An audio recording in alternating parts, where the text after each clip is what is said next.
क्या मिला देश बचाकर, क्या मिला राज्य बनाकर, क्या मिला लड़ाई लड़कर, क्या मिला मान बचाकर।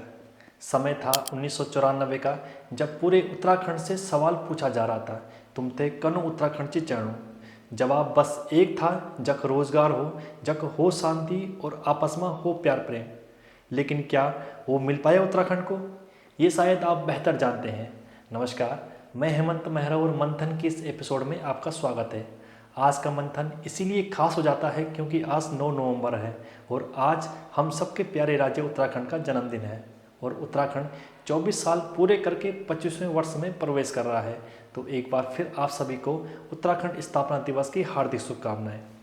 उत्तर प्रदेश से 8 पर्वतीय जिलों पौड़ी, चमोली, टिहरी, उत्तरकाशी, देहरादून, अल्मोड़ा, पिथौरागढ़ और नैनीताल को मिलाकर अलग राज्य निर्माण की मांग की गई थी।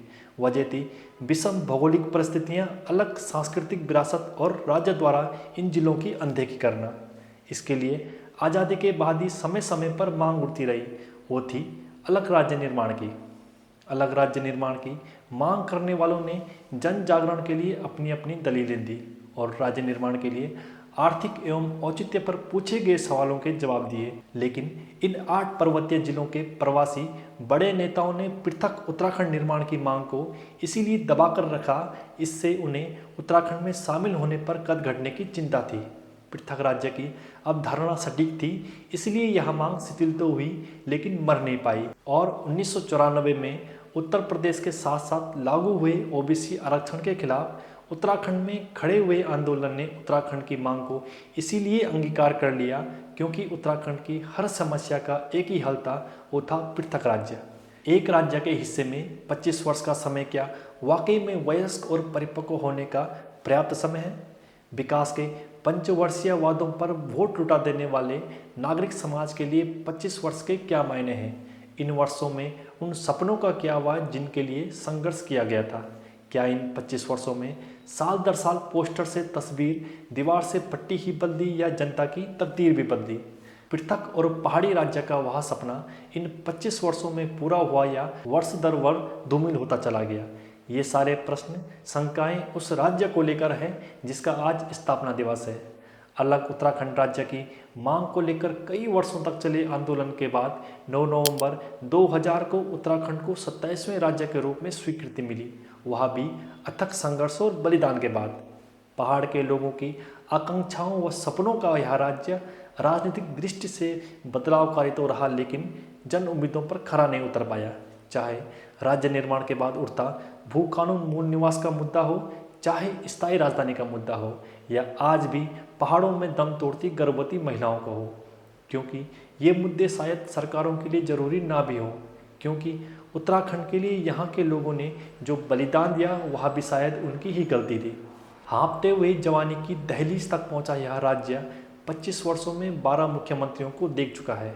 यहाँ सदन में पहुँचा हर नेता एक ही दौड़ में होता है, वह दौड़ होती है मुख्यमंत्री की कुर्सी।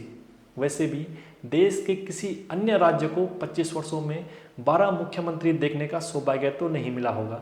इस मामले में उत्तराखंड और यहाँ की जनता स्वयं पर गर्व कर सकती है। वैसे भी जब नेताओं की दीठ दिल्ली और पीठ पहाड़ की तरफ होगी तो राजधानी पहाड़ों में कैसे हो सकती है? हर सरकार जब विपक्ष में होती है तभी इस राजधानी का सवाल उठाती है और यह सवाल 24 वर्षों के बाद भी सवाल ही बनकर रह गया है। बेरोजगारी, पलायन, शिक्षा, स्वास्थ्य और प्राकृतिक संसाधनों को लेकर सरकारों की नीतियों पर किए गए सवाल भी 25 वर्षों में गाड़े हुए हैं।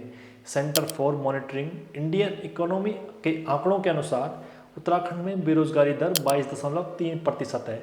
राज्य गठन के बाद सबसे बड़ी उम्मीद पहाड़ से पलायन को रोकने की थी। पलायन ऐसा रुका कि लगभग 3 लाख से अधिक घरों में ताले लटक चुके हैं। 1700 से ज़्यादा गांव ऐसे हैं जहां अब कोई नहीं रहता। बीते कई सालों में सत्ता में रही सरकारों द्वारा भी पलायन को रोकने के लिए बड़े बड़े वायदे किए गए, जहां पहाड़ों में उद्योग चढ़ाने के बड़े बड़े दावे किए गए, लेकिन सबके सब धरे रह गए। शायद अभी जानकार इसका हल ढूंढ रहे हैं, पर शायद हल वाली किताब कहीं खो गई है। खैर, खाली होते पहाड़ों को बचाने के लिए बड़े बड़े वादे तो दूर की बात, मामूली स्वास्थ्य और शिक्षा भी शायद सरकारों के लिए बड़ा कठिन काम हो गया है। शिक्षा का हाल यह है कि कई गांवों में तो 20-20 किलोमीटर तक कोई स्कूल ही नहीं है। कहीं स्कूल हैं तो शिक्षक नहीं हैं। पिछले वर्षों में सरकार ने कई सारे स्कूल बंद भी किए, लेकिन खाली होते सरकारी स्कूलों को कैसे बचाया जा सके इसका हल निकालना भी सरकार के लिए मुश्किल सा हो गया है। और इसका सबसे आसान हल जो सरकार ने ढूंढा है वह है स्कूलों को बंद कर देना, जिससे कम से कम सरकारों के लिए आर्थिक बोझ तो कम होगा।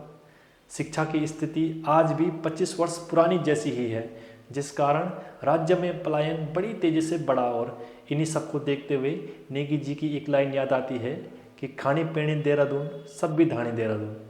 स्वास्थ्य सुविधाओं के मामले में तो राज्य का हाल ही खस्ता है। एक तरफ जहां 30 से 40 किलोमीटर तक कोई सरकारी हॉस्पिटल नहीं है, वहीं सुविधा के लिहाज से तहसील तक में बने सरकारी हॉस्पिटल में अल्ट्रासाउंड की मशीन और अन्य जांच के उपकरण तक नहीं है। अल्मोड़ा जिले के ही 83 गांवों में प्राथमिक स्वास्थ्य केंद्र तक नहीं है, या हो सकता है सरकारों द्वारा बनाए गए बड़े बड़े अस्पतालों में जाने से लोग शायद कतराते हों, जिस कारण आज भी इलाज के लिए देहरादून दिल्ली ही आना पड़ता है। प्राकृतिक संसाधनों की लूट के मामले में तो इस राज्य का कोई मुकाबला है ही नहीं। सरकारी तंत्र और भूमाफिया के गठजोड़ ने पूरे पहाड़ को फोड़ डाला है। सड़कों की माया में लाखों पेड़ काटे जा चुके हैं और खनन माफियाओं ने तो नदियों को ख़त्म ही कर दिया है। यह सब 25 वर्षों की अदला बदली की सरकारों की ही देन है। यह 25 वर्षों की वह तस्वीर है जो स्थापना दिवस की चकाचौंध में कहीं नज़र नहीं आएगी। वहाँ नज़र आएंगी तो बस फाइलों में दर्ज विकास की इबारतें जो कभी जनता तक पहुँच ही नहीं पाई। अदम गोंडवी जी ने क्या खूब लिखा है कि तुम्हारी फाइलों में गांव का मौसम गुलाबी है, मगर ये आंकड़े झूठे हैं, ये दावा किताबी है। और राज्य की वास्तविकता भी यही है। एक तरफ जहां पहाड़ के गाढ़ गधेरे नौले सूखे और गांव के गांव उजड़े, तो वहीं दूसरी तरफ बड़े बड़े महल बने, पानी पर बांध बने और विधायक, मंत्री व मुख्यमंत्री बने। इसीलिए उत्तराखंड को जब देखना व समझना हो तो उसे देहरादून और ऋषिकेश न देखा और न समझा जा सकता है। उसकी इन 25 वर्षों की यात्रा को भी पहाड़ की उन महिलाओं की नज़र से देखना होगा जो चिपको आंदोलन में जंगल को अपना मायका बताती थी और कुल्हाड़ी के आगे कटने के लिए तैयार हो जाती हैं। शराब के खिलाफ आंदोलन में बाजार के बाजार बंद करा देती हैं और शराब माफियाओं के सामने डराती ताने निडर खड़ी हो जाती हैं। पृथक राज्य आंदोलन में गोट गुटियार छोड़ दिल्ली तक हुंकारा भरने के लिए चल पड़ती हैं। उनकी आंखों से भी इसे देखना होगा, तभी उन सपनों को भी समझा जा सकता है जो अलग राज्य की मांग और संकल्पना के साथ जुड़े हुए थे। लेकिन वह सपने अब धुंधले हो चुके हैं, वह आंखें आशावान हैं लेकिन उम्मीदें हारती जा रही हैं। ऐसे में बजट, सड़क आदि से पहाड़ को कैसे समझा जा सकता है? विकास का यह रेडीमेड मॉडल जिसमें सड़क, शहर और सीमेंट है, वह कैसे पहाड़ों में फिट हो सकता है? क्या यही पहाड़ों की ज़रूरत है, या फिर इन 25 वर्षों में हमारे नीति निर्माता पहाड़ की ज़रूरतों को समझ ही नहीं पाए? पर्यटन की असीम संभावनाओं के बावजूद इस दिशा में सरकारों की अकर्मण्यता तारीफ़ काबिल है। ऐसी स्थिति में कैसे जश्न मनाया जा सकता है? आखिर इन 25 वर्षों में सिवाय सरकारों के क्या बदला है? फिर भी राज्य स्थापना दिवस की बधाई देते हुए दुष्यंत कुमार की ये पंक्तियाँ मुझे महसूस होती हैं। मैं बेपनाह अंधेरों को सुबह कैसे कहूँ, मैं इन नज़ारों का अंधा तमाशबीन तो नहीं। खैर, आप छोड़िए, उत्तराखंड अब युवा से 2-4 कदम आगे बढ़ गया है। तो आप सभी को पुनः उत्तराखंड के जन्म दिवस की हार्दिक शुभकामनाएं। धन्यवाद।